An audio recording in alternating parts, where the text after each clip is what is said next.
It's going.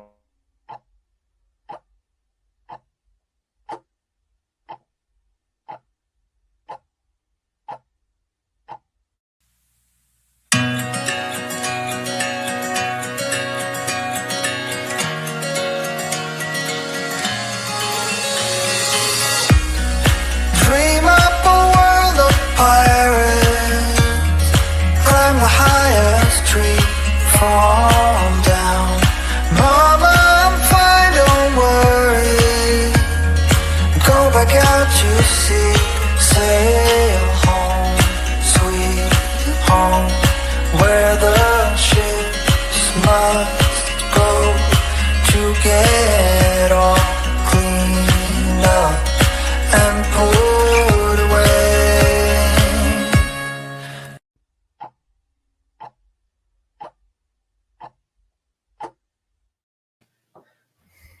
Hi. Welcome. It's time. It's time for our special Valentine's Day Stump the Advocates live. Yes. I'm Dakota. I'm here with Nicole, and online somewhere up or over there we have. Who's over me. there? Hello, everybody. It's a little All bit right. strange for us. We're trying something new this week. It's a little Yes, different, we but are. we're going to be doing a Stump the Advocates yes or no questions about IHSS and maybe other special needs related things. I don't know. I think it's mainly IHSS. Mainly IHSS, and I think Caleb's going to be our moderator. Yes, he's That's going right. to be our host. That is We've right. got Yes. our paddles for answering, but we're also going to let everyone in the comments answer as well. Give what they think the answer might be to these questions. Some of them should be fairly easy, fairly simple, but there might be some tricky ones as well. Yes. And hello, And if Miss you- Alyssa. Thank you for the comment. Oh, And if we go into a debate, we go into a debate. it could happen. Knowing us, we probably will. Please do. Let our viewers enjoy some yes and no's from you both, because I think some of these questions that we have lined up today, there will be an opportunity for yes and no answers opposing each other. So we'll see. We'll see how it goes. So welcome, everybody. My name is Caleb. I'm an advocate here with Galt Advocacy. And of course, joining, as mentioned, we got Dakota and Nicole. So thank you, everybody, for tuning in. Take a moment to hang on. Give us a like, give us a share, and a subscribe. We should be streaming to a couple of different platforms right now. So whether you're watching us from YouTube or Facebook, we're glad you're here. Give us a follow and like our page and tag people in the comments. Share this to support groups that you follow. We're here every week to talk about all things special needs. All right, so today, special. We got a line of questions that I'm going to be going through for our two wonderful advocates to my left here. To your right, I think. Left? I don't know. And we're just going to go ahead and get into it. And so if anybody has a question that they want to comment today too, we might go back and forth from our questions to your questions. We'll see what we can do today. We have Lisa. Hello to you. Thank you for commenting, Lisa, and being here today. If you write a comment and have a question, I'll try my best to bring you up on the screen and shout you out. All right, team. Are we ready to get into this? Yes. All right. Yes. Beautiful. All right. Can we hear it from the comment section? Do we have people watching who are ready? Sure. Hope And I'm not going to wait. I'm not going to wait for you to say yes or no. I'm just going to assume that you're ready to go, everybody. so. All right. So question number 1. Boom. The social worker told me that the time we help our child, the recipient, outside of our house does not count for IHSS. Is that true? Now, before you both raise your yes or no's, this is a live stream. We've got people watching here today. I want to hear what you guys think. So for those of you who are tuned in right now, Alyssa, Lisa, and whoever else is watching, drop a comment with a thumbs up or a thumbs down or a yes or no. Let us know. We're going to go over this question again. The social worker told me that the time we help our child outside of our house, it does not count for IHSS. Is this a true statement? Is it false? Yes or no? Let's see if we can get anybody else to give us their answers before we reveal Dakota's and Nicole's. I mean, I think we're starting on a fairly easy one, I would say. Mhm. Yeah, well, sort of. Yeah, yes and no, Dakota. Yes and no. What are the people saying? So, What are the people Lisa, So far we hear depends. Lisa, gosh darn it, you said depends. That is not one of the options. This is yes. I'm just kidding. Yeah, we don't have a depends paddle on here. Sadly, that would be our favorite paddle, though. Yeah, I think that would be like every answer would Yeah. be that. All right, so Lisa says it depends. And to go back here, okay, so I think that is a fantastic answer, Lisa. But I'm curious to know what Dakota and Nicole have to say. We have one thumb down. Let's One thumb let's down. hear it. 3, 2, 1. There, hey, we're in agreement. Yes. Do you want to explain your answer at all? Yes. Well, I think for me, my answer would be the very obvious one. They give you time for medical accompaniment, so that's out of the home. So they do give you time for out of. I'm just gonna keep it simple. Out of the home, they do give you hours. There are that is the most notable one where this task that only happens outside the home. So of course, some things that aren't in the home count. Tech supervision happens all the time. Good stuff. Oh, I don't know if it's happening on your end, but the mic seemed to be off a little bit. Can you guys hear me okay? We can hear you. Wait, Oh. our mics or your mics? Your mic is good now. Sorry. I don't know if it was just my end. It was a little fuzzy. So we're good. I'm sorry. Can you guys repeat why you said yes or why you said no? Can you hear me now? Yes, loud and clear. We also have a no from Constance. Okay. Thank you, Constance. All right, so let's hear it. Why is it a no, everybody? Oh, well, I said because they give you time for medical accompaniment. So when you go with your client to their doctor's appointments, they give you time for travel and stuff like that. So that is the reason why I said the most. I was like, simplest answer to not complicate this. They do give you time outside of the home because of medical appointments. Yeah, I said basically the same. That one, also shopping, and in some cases laundry is explicitly given for out of the home tasks. So Okay. Laundry, that's Now, true. what about the fact that some people will talk about their child elopes in the community, but they don't elope at home? So that's an act of service outside of the house. Does it this isn't apply? a yes or no question, but I can still answer it. So when it comes to protective supervision, and you're talking about behaviors that occur, and if there is a particular behavior like elopement, it's a danger because they'll run away at the grocery store or at the park, but it doesn't ever happen at home. They never try and leave the house. Then that is a problem. It's a problem in that it's hard to get protective supervision for that child because for all the time that they're at home, they're not in danger. So that behavior may be not a reason to get protective supervision because it's not happening all the time and it's not happening at home where they are most of the time. Yeah, and then I would also add to that because it's not happening at any time of the day, whether it's at home or out of the home, they can consider it as predictable because you know that they're going to try to elope when you guys are out in public. So it's a predictable behavior as well. Give it another yes or no question. I have an urge to use the paddle. Got it. Let's go for it. Thank you, everybody. And Alyssa, I see your question. We will try our best to come back to it. So if you have another question, keep going. We will try and reserve that one. Thank you so much, Alyssa.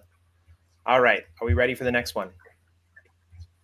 Ready. I have 2 Ready kids. as hell, baby. Not yet. I have 2 kids, level 3 autism. But my social worker said I cannot have protective supervision for all of them at the same time. Is this true? What do you think, Alyssa? I know you're in the comments. I know you're thinking. What's that? Yes, can you say it one more time? Oh, yes. I'm sorry. I want to hear from Alyssa, Constance, Lisa, and whoever else is watching right now. We've got a good chunk of people watching. I want to hear your answers. Yes or no, or depends. Right, Lisa? Okay. I have 2 kids with level 3 autism, but my social worker said I cannot have protective supervision for all of them at the same time. Is that true? Lisa says this is not true. Lisa's thumb down. All right. Are we ready to reveal the advocate's answers? Oh, Lisa kind of gives the answer away. She says both of my children have protective supervision. Alyssa says definitely not true. Okay, let's hear it. Dakota. Nicole, Constance says it's not true either. What is the answer, everybody? Just kidding. It's like, what? Just kidding, guys. Got worried there for a second. You're like, This one might be even easier than the last. However, we will say that what is true is that if you have protective supervision, especially if you have maximum hours for 2 kids, Mhm. you as one parent cannot claim all of the hours. Now that is true.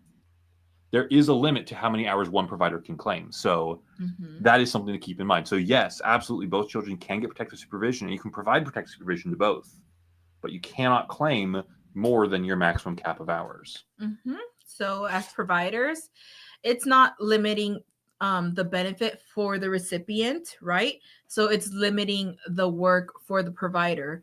But that's an easy fix. If you have a 2-parent household, the other parent can be the provider.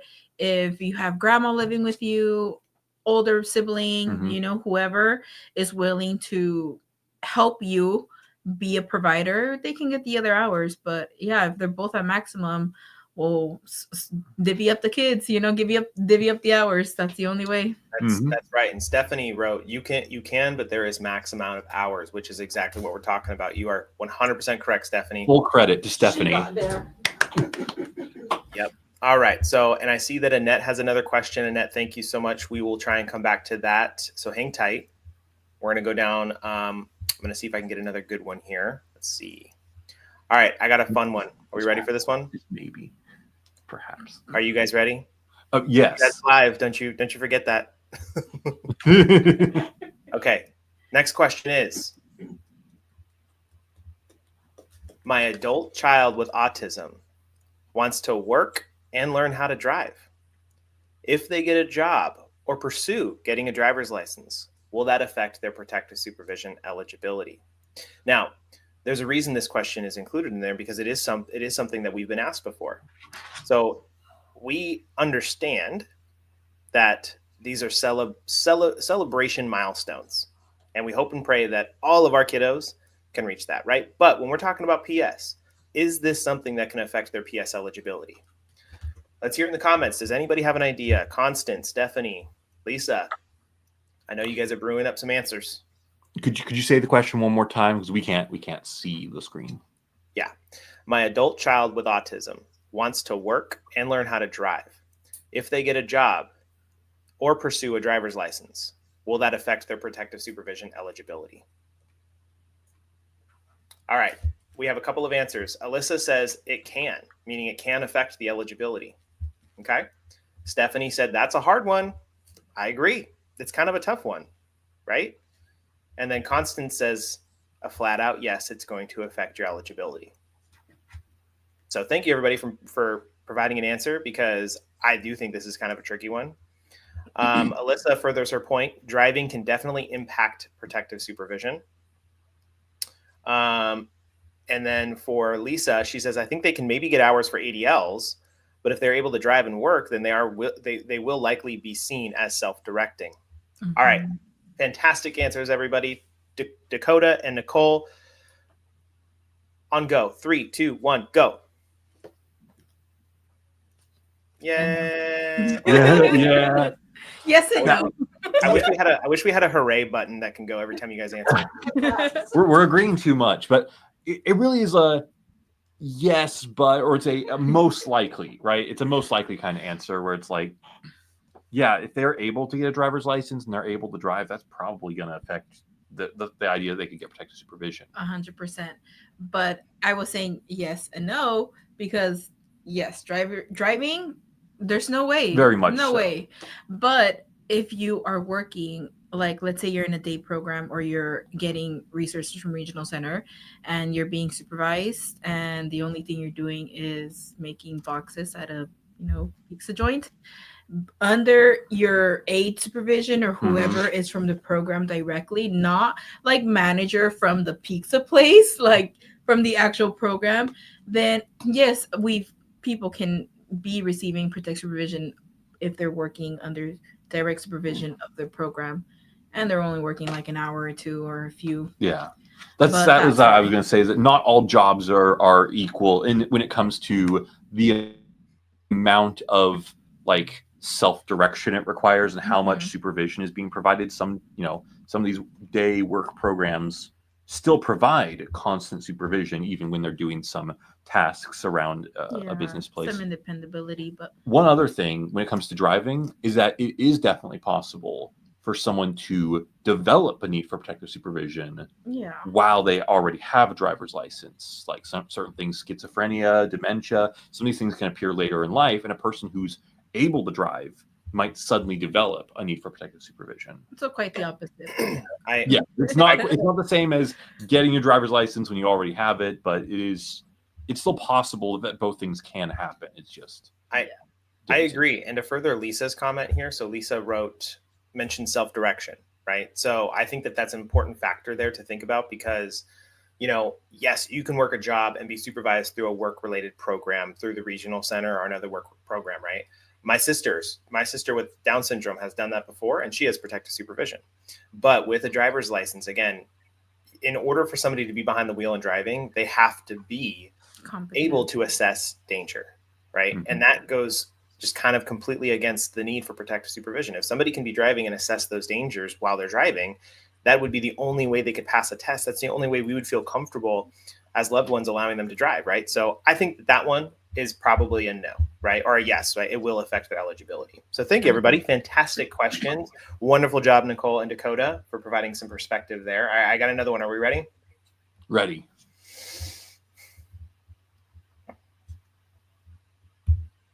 Okay, this one came from one of our viewers. This was not a question I came up with. I submitted an appeal 6 months ago, and now my annual reassessment is scheduled around the same time of the hearing. Could this affect the social worker's or judge's decision? That's a good one. While you guys are thinking, for those who are watching right now, we have about 20 viewers. Give us a like, give us a follow if you want to, or share the video, tag some support groups here on Facebook, or share the YouTube stream as well. That is also really, really helpful for us, and it's helpful for those who are looking for this information for themselves. So thank you for being here.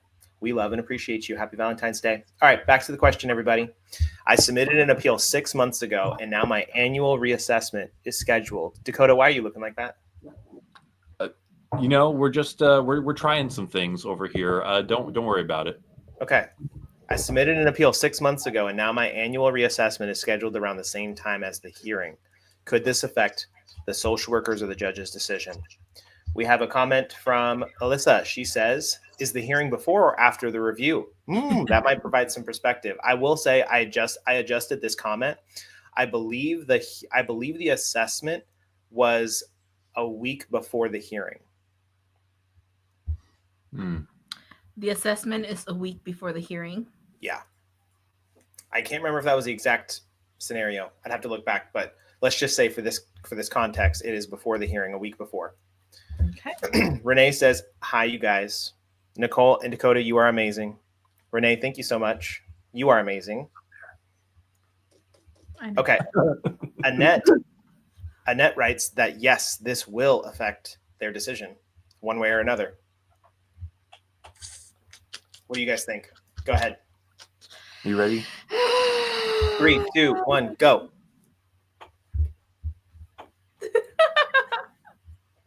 Hey, everybody, look at that. We've got a yes and a no. Okay. My answer, if I were to put it in words, is no, but yes. Because would you put it in picture form? No, but yes. Okay, it makes sense. Yeah, I follow. Okay, so yes, okay. But no. Go ahead. Why would you say that, Dakota? So the reason I say that is that officially, it shouldn't affect it in any way. They're two completely separate issues. One is a hearing on last year's assessment of the way that the recipient was a year ago, and the other one is assessment of how they are right now. But realistically, we have seen it all the time. Especially, I think it's a lot more likely for the hearing to affect the assessment than the other way around.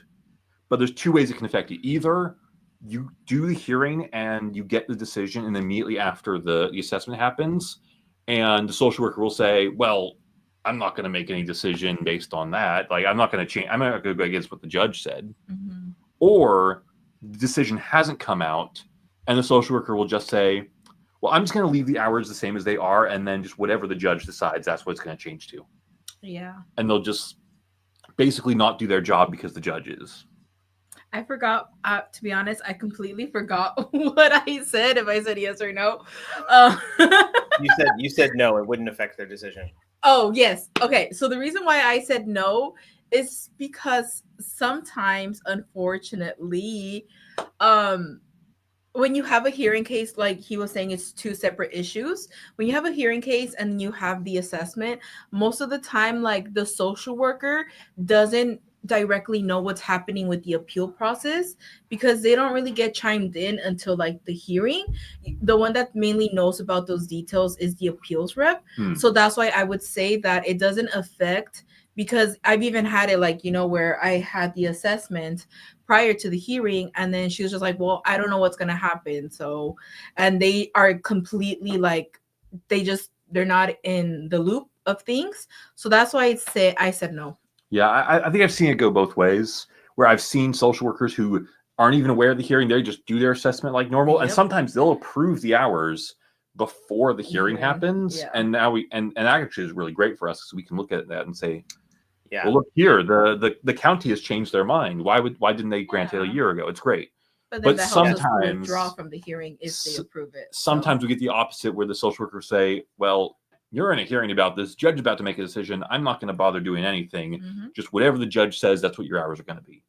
But And it's nice Alyssa in the comment section writes, I do not think that the assessment will have impact prior to the hearing. Oh, you guys okay? Yes, our computer's almost out of battery, so we need to make sure that we plug that sucker in. It's on the other side. All right. So Alyssa, you wrote, I do not think the assessment will have impact prior to the hearing. So I think at the end of the day, it does come. Sorry, Teresa, I said that. I've done really good. I've gone a long time without saying that. But at the end of the day, I don't. So I think we're supposed to say it's not supposed to be that way. It's not. The assessment's not supposed to affect the hearing decision, and the hearing decision is not supposed to affect the assessment decision. But if we're talking from experience, I think we all know that we have been to assessments as advocates where there's a hearing approaching and the social worker is like, you know what, I'm going to withhold my decision until we see what that judge says. And it's not supposed to be that way. It shouldn't be that way. And that's not how the regulations are set up, but sometimes that's just how it is, right? Yep. Yeah. Alyssa also said, I agree that the worker is not in the loop in the appeal process until the decision. So that depends, because sometimes if the worker for your new assessment is the same worker who did your last assessment, then they're supposed to be called as a witness to the hearing. So if they are there as a witness, they should be pretty aware of what's happening in the appeal process. Yeah, but we've seen that many times where they are clueless until like literally I think they prepare a day before, or like, because I've seen it one too many times, where they don't know, or like I'll ask them questions about the upcoming hearing and they're just like, oh, I don't know. Because I've honestly asked those questions to social workers to kind of see the knowledge that they have and see how involved they are with the hearing process. But yeah, there is some that definitely, and I would say like I tend to see it more with like social workers that have been with the program for a long time, that they kind of involve themselves in but I will admit it is nice to have an assessment, get protect supervision approved, and then we can withdraw from the hearing. That's true. Yeah, I think this is something that really it strongly depends, not just on a county by county basis, but each individual hearing officer. Yep. I think runs their things very differently of how much they involve the social workers. Yeah. Good question. Really good question. And that says true, but it does, meaning like true, it's not supposed to be that way, but it does end up being that way sometimes, right? All right, we got another question lined up, everybody. Are you ready for it? Ready. This one was also coming from somebody else, a viewer who sent this one in. I had to adjust it slightly, but this is a very common question we get. I am the IHSS provider for my child, but I share 50-50 custody with my ex. Can I still claim all of the hours? So the part that I edited out, which maybe I should have just left in there, just because it was a little jumbled up. I just wanted to kind of make it legible, is that they said that their ex doesn't care. Their ex doesn't care if they claim all the hours. So the question is, I am the IHSS provider for my child, but I share 50-50 custody with my ex. Can I still claim all of the hours? Yes or no? What do people think in the comment section? If you have an ex who also has physical legal custody of this individual, joint custody, are they entitled to the hours? If one parent wants to claim all of it, can they? You look like you're thinking really hard about this one, or you look like you've had a very difficult case about this in the past. One or the other. So I actually know the answer to this one, but I'm curious to see what you guys think. I'm curious to know what people in the comments think. We haven't gotten an answer yet. So just to keep it moving, we'll wait for we'll go ahead and answer it with you guys, and then we'll come back. Oh, we do have an answer from Stephanie. It depends on how many hours are given. Okay. All right. Thank you, Stephanie. Renee says, I'm pretty sure that's a no, unfortunately.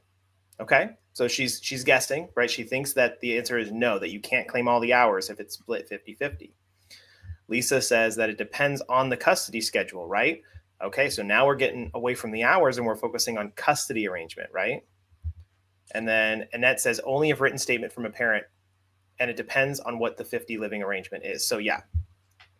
And then Lisa goes back and says, if one parent has the child the whole week, then they cannot claim hours during that week. Very, very interesting. All right, let's hear it. Dakota and Nicole, I am the IHSS provider for my child. I share 50-50 custody with my ex. Can I claim all the hours? 3, 2, 1, go.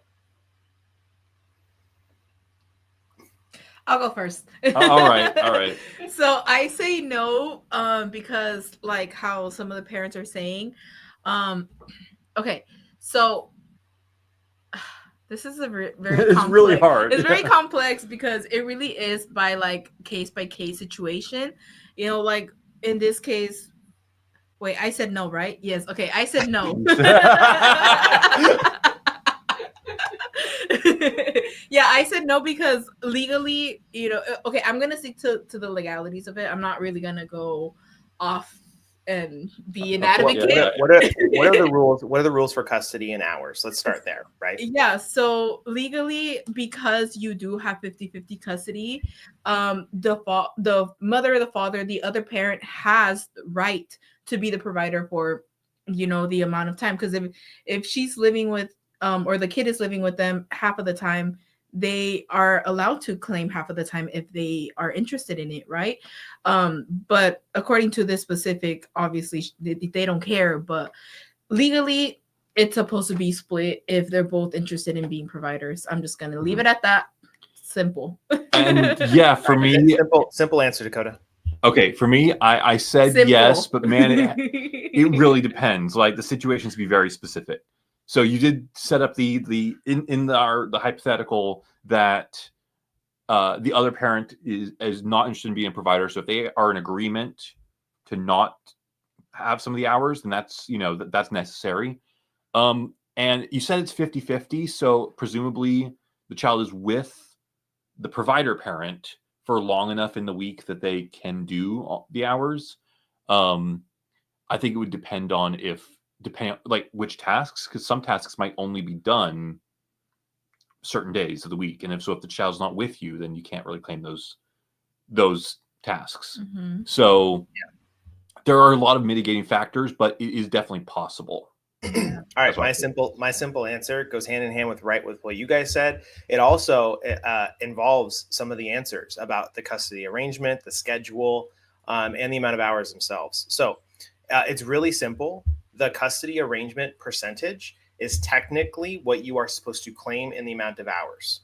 So if you are 50-50, you are technically only entitled to 50% of that child's hours. Mm-hmm. However, if the hours are small, where if you have them for 50% of a week, so 3.5 days, if you can fit those hours without going over a daily maximum and you have an agreement with the parent, it comes down to the social worker. If the social worker is okay with that, they will allow it. You don't necessarily have to tell your social worker that. The social worker doesn't have to play a role in it, But if the social worker is aware of the custody arrangement, then they can do things to sort of prevent you from claiming the hours. So the custody arrangement, the amount of hours, and the percentage of custody is supposed to match the amount of hours you're supposed to claim, but it can depend. Nicole, sorry, go ahead. Not me raising my hand. I do want to add just one detail, and this is obviously going against my answer because it's just what advocates do, right? I'm just kidding. No, not really. We just like to see both sides, what I'm trying to say. But pretty much, I also, one thing that's very important, and just because IHSS is an in-home service, technically, I asked the parents, okay, what is the primary residence? What is like the address that the kid is living in? Because that's going to be the only person that's going to be able to get tax exempt hours. If the other, like, even if they have 50-50 custody, if the kid their primary residence isn't with the other parent, they're going to be considered an out of the home provider and they're going to get taxed. So that's why it's also important that was just a very important detail that I just wanted to throw out there. Yeah, and it actually goes in line a little bit with somebody else's comment here, Renee. She wrote, "It is my understanding that if a person is not in your house for whatever reason, you can't claim those hours."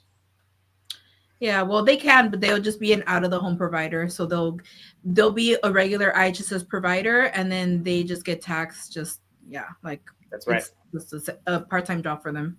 Now, right. Since you brought it up earlier, Caleb, I do want to ask you a question now. You mentioned the daily maximum for your IHSS. You can't go over it. What is the IHSS daily maximum? Ooh, are we ready for this really great answer that I can provide? All right. Drum roll, please. We don't really know. It's supposed to be like 12, but we've seen people claim more. We've seen people claim less and get in trouble for it. So to my understanding, Dakota, please let me know.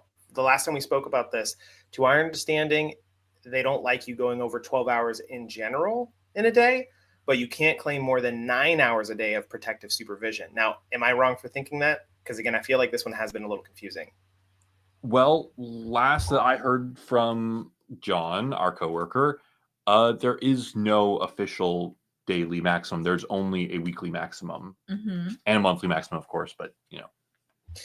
Now, we did discuss the daily maximum for protective supervision. Was that a real thing, or was that just our assumption? That's how much they pay per day on average, but it doesn't mean you can only claim that much in a day. That makes sense. All right. We have a few comments, and then we're going to move on.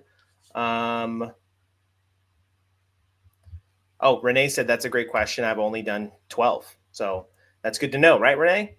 All right.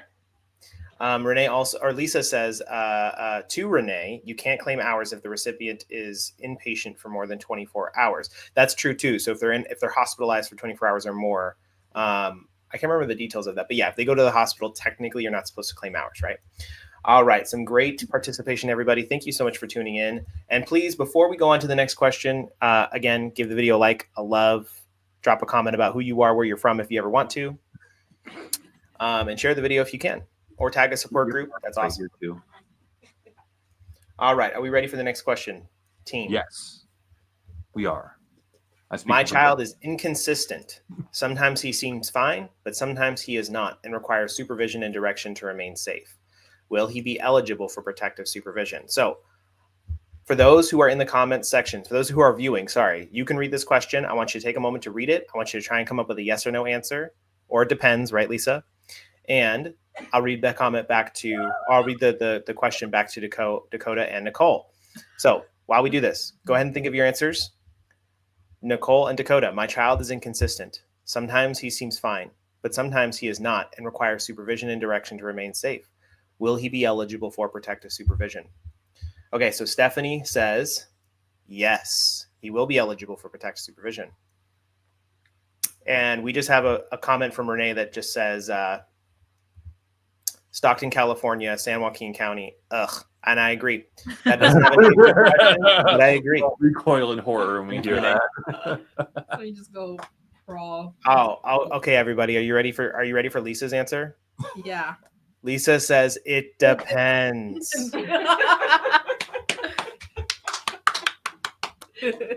I mean, I can't disagree, really. Yeah. Renee is asking how old the child is in this scenario. So maybe the age can play a factor. Let's hold on that one. Constance says yes, they still can be eligible for protective supervision. Alyssa says if the child's behavior is unpredictable, you are more likely to get protective supervision than if you are predicting his behavior. Okay, so great answers, everybody. Let's give it to Nicole and Dakota. You guys have had some things to think about. The child is inconsistent. Their behavior is inconsistent. Sometimes they're fine, sometimes they're not, and sometimes they need more supervision and direction than other times. Is he eligible for protective supervision? Yes or no? 3, 2, 1, go. Oh, We have a split that's day. surprising. Okay, What's I'll go happening? first. I think I have the more The more what? commonly accepted answer. I don't know. I'm like, the more what? The more straightforward What are you answer. trying Now I think I know where she's coming from, but for me, the question implies that it's unpredictable, right? We're saying that sometimes he's doing fine, but sometimes he'll just randomly will be, Well, it's unsafe. inconsistent, not unpredictable. Just throwing So it what I out was going there. to say is for me, it's still a yes, as long as the behavior is frequent and unpredictable. If it's not, then it's a no, and that might be where you were coming from. Yeah, yes. This is just how we get along, guys. So. Sorry, Um, one thing, Nicole. It's not too bad, but if you can move slightly closer to your mic, I think that would be great. How about no? I'm just kidding. Wonderful. No, Not too okay. much closer. You're fine though. I know, I'm just kidding. I'm saying inconsistent in the fact that, like, let's say that he has a really good 3 weeks and he didn't do anything to put himself in danger. That can be a problem because, like he said, it's supposed to be unpredictable and constant, right? So what I took from you saying my child is inconsistent, I'm assuming that his behaviors are not frequent and happening. Also the severity of it, if he's okay sometimes, if he's not, what is it, like how severe are his behaviors, what is he doing to put himself at risk? There's a lot of like factors into it, so that's why I say that there's a possibility of them not getting protective supervision, especially because unfortunately it is getting a lot harder to obtain protective supervision, in these cases specifically where it's like 50-50. So you really need to look into the details of everything because it is becoming a lot more, it's more common, protective supervision, or like more known, so it's becoming more difficult to obtain. And I did want to address that comment about the age and how age like plays into it, because I mean, in general, in protective supervision, age is a factor of like how do they compare to other children of their age. But when it comes to inconsistency in their behaviors, there is a way in which age plays a factor. So the requirements for 24-hour supervision is that the behavior has to be frequent and unpredictable. So unpredictable, that kind of goes for everybody. It's like if you know exactly when it's going to happen and why, then it's predictable. If you don't know, then it's unpredictable. But frequency, that's kind of age dependent, right? So for a 4-year-old, frequently doing unsafe things would have to be quite often to be that much more than a typical 4-year-old. But for a 40-year-old, they shouldn't really be putting themselves in danger much at all. Every minute, yeah. So even for someone like that, even once a month doing something that could cause them harm is enough. Would be considered frequent for their age. So yeah, that there is a factor in which age plays into it. I agree. And so I think the big point there is the frequency of the inconsistency, right? Which is kind of an oxymoron, I guess, but it is kind of the reality, right? So if you can predict that so I mean, again, the question is that there are times where he is fine and then other times he is not, where he requires redirection, right? So yeah, if a couple times a week you're sort of redirecting this child, that's pretty normal for most children under the age of what? 18, right? Okay. I've got a 12-year-old in my home. I got to redirect her all the time. Right? Don't lick the knife after you just used it for your sandwich, right? On a serious note, there is kind of that level of consistency and that level of severity, right? So if you believe that you are reminding and redirecting this child way more often than a typical child that age, that goes right in line with what everybody's talking about, right? Okay, we have a great question from Lisa. We're going to sidestep our bannered questions that we have and go to Lisa's question. Lisa, thank you so much for commenting so much today. I love this question.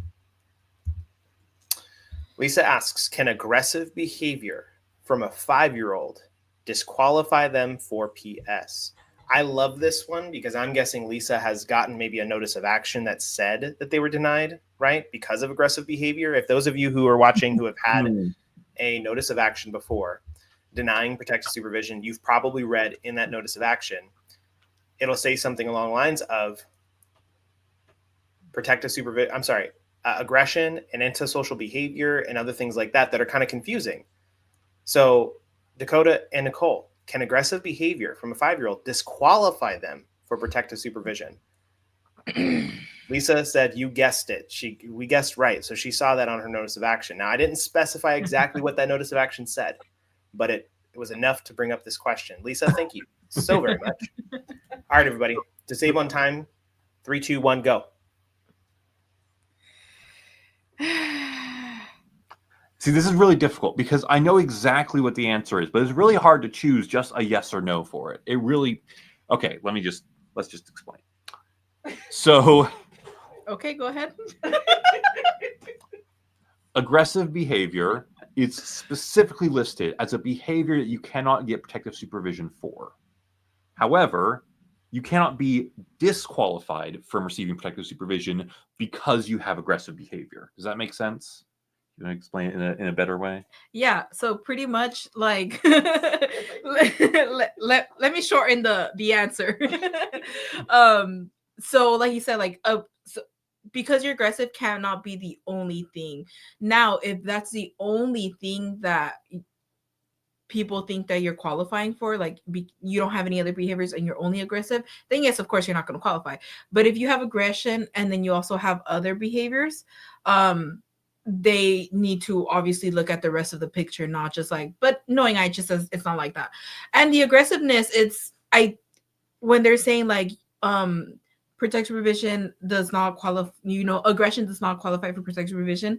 It's being aggressive towards others, but if you're aggressive towards yourself, having self-injurious behaviors, hitting yourself, throwing yourself, all of that, that's where you have to focus. The main point is the aggression towards one, and yeah. So 2 big points. One is what she just said, that when they say aggression, they mean any behavior that's harmful to someone other than the recipient. And also purposeful. But it doesn't just mean a behavior that happens when they're mad. If they're mad and they hit themselves, that's not aggressive behavior according to IHSS. Which is crazy. That's self-injurious behavior. That's what we call it. The other thing to keep in mind is basically what we're trying to say about this whole aggression thing is that if a person only has aggressive behavior, they can't get PS, no matter how bad it is. But if a person has aggressive behavior and self-endangering behavior, then they can get PS, and the aggressive behavior doesn't stop them from getting it. That's what we're trying to say. I agree, because the question is, does it disqualify them, right? So on that notice of action, it'll say, you are not authorized to protect supervision because the evidence shows you are antisocial and aggressive, and protect supervision is not for those behaviors. And that's true. It's not, but that doesn't mean that they're disqualified because of it, right? Yeah. Which is why it is so very frustrating, right? So thank you, Lisa, for that awesome question. I think we have a couple more minutes, so we have time for maybe a couple more questions. Are you guys ready to move on? Oh, ready. We have actually quite a few comments. Renee, another banger of a comment here. IHSS is cray. Yeah. Tell us about it. Lisa, I do want to address your question really quickly. What is purposeful? I'm saying, like, if the kid is mad at mom and so he's like, oh, I'm going to hit her because I'm mad at her. And so it's like it's a conscious decision. And Annette points out, if you're using the word aggressive behavior instead of self-regulating, right? So there's so many different words and like buzzwords and things like that. It can get kind of confusing. So, all right, let's go ahead and move on to another question. Thank you, everybody, so much for your awesome answers. And again, don't forget to share the video if you can. Give it a like. That'll probably be the last time I say it, I promise. No, it won't. Probably not. All right. My social worker told me that my child is self-directed because they can remember their name of their favorite characters from a Disney movie they watched recently. I roll.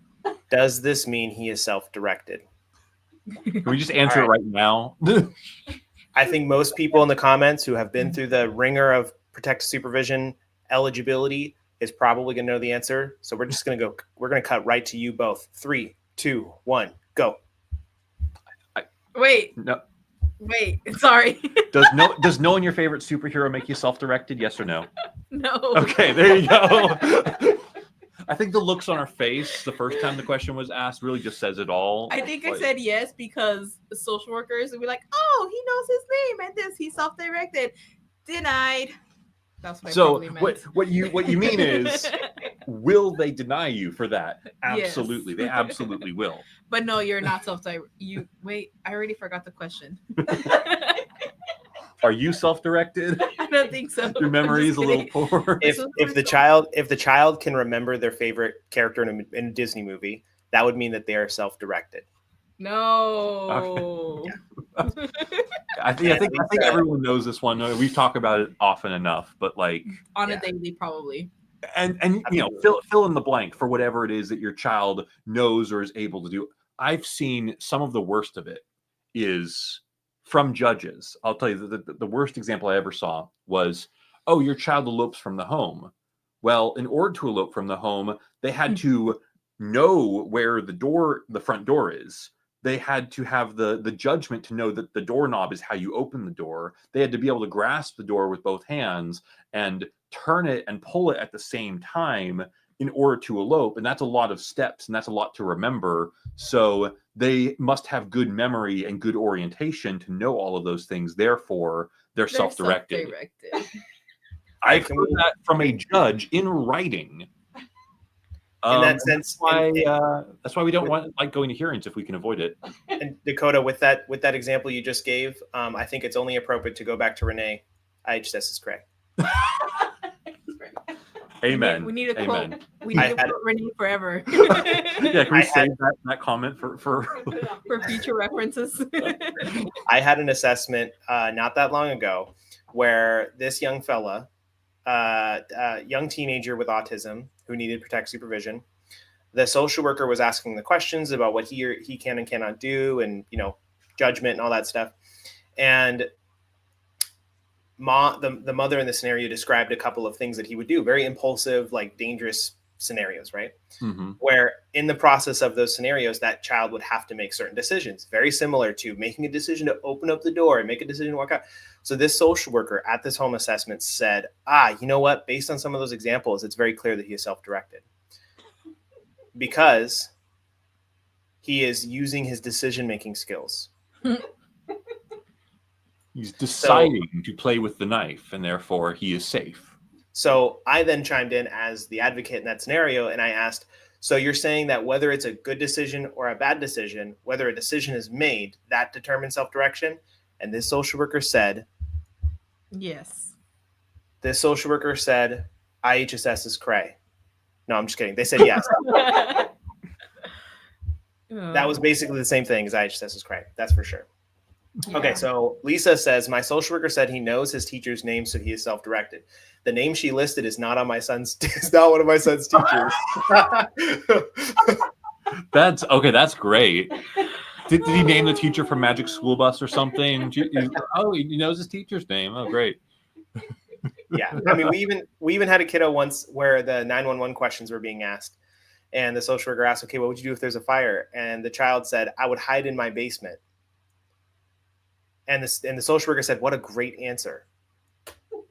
And then mom and dad said, "Okay, well, one thing, we don't have a basement. And we live in California. There's not many basements." I think I would also question the social worker's judgment for their own safety, because if there's a fire and you're going to the basement, honey, you're not going to make it out. That or when a social worker, and I'm sure some people who are watching have had this, where they'll compare their own child or their grandchild to your child. Where they say, man, I have a 12-year-old who does the same things, but they don't need protective supervision. The first thing I think about is, especially if we're talking about like a level 3 child with like level 3 autism child, my thought is, well, I don't know. I'm kind of concerned. I feel like your child, your grandchild would probably get assessed for autism then, because these behaviors are, not typical, right? All right. Lisa says, who knows? That's going to be for most of these questions, right, Lisa? Lisa, you are on the same wavelength as all of us. Absolutely. IHSS is correct. Yeah. Okay, last question, everybody. Are we ready? Ready. I'm going to be selfish. I'm going to grab a question that I picked. Sorry, Dakota.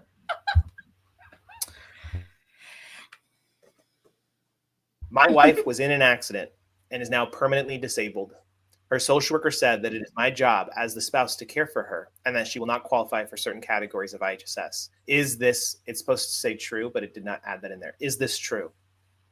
So I'll read it again. My wife was in an accident and is now permanently disabled. Her social worker said that it is my job as the spouse to care for her and that she will not qualify for certain categories of IHSS. Is this true? Okay.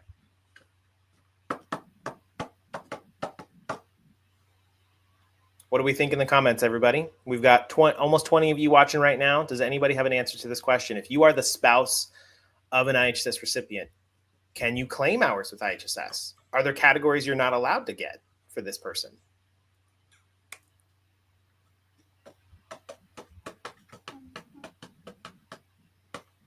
Okay, I'm giving it to Dakota and Nicole. 3, 2, 1, go. Wait,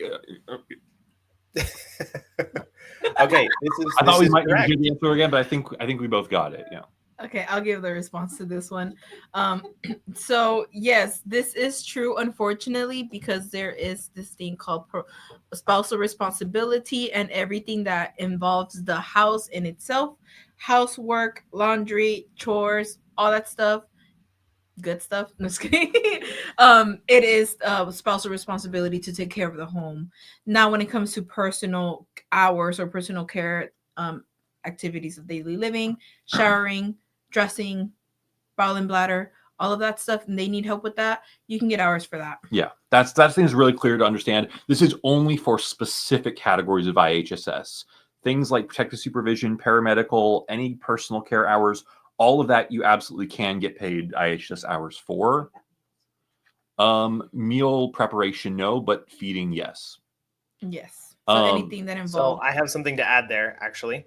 The domestic related services, meal prep, cooking, housework, right? Mm-hmm. That is reserved as again, spousal responsibility, unless that spouse becomes mentally, cognitively impaired. You mean not the recipient, the other spouse? I'm correct. So the recipient, who is the spouse. So if they are not mentally impaired, meaning that their disabilities are strictly physical, then correct. It is the spousal responsibilities, according to IHSS, for them to do those few tasks, right? Yes. But if that recipient spouse becomes mentally, cognitively limited to where they can qualify for something like protective supervision, then that other spouse, the provider, can get paid the domestic related service tasks. Kind of interesting, right? I think I learned something here.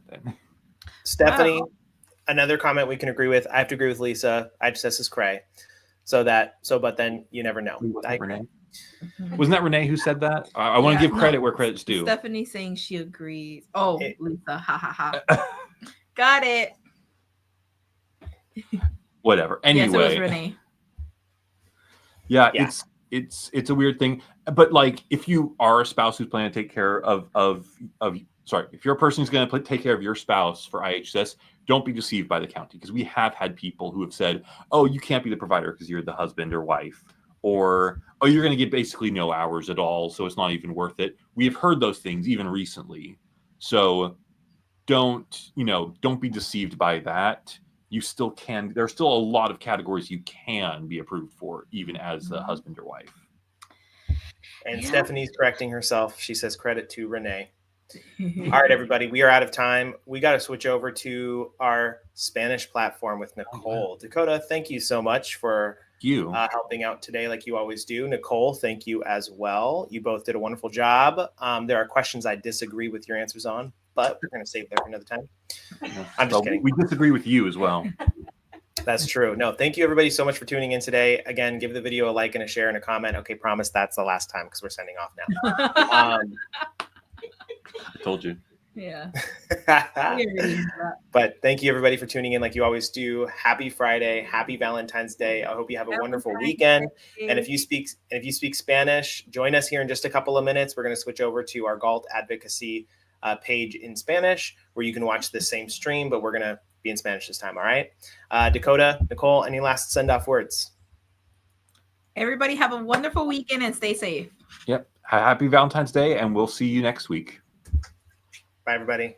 Bye.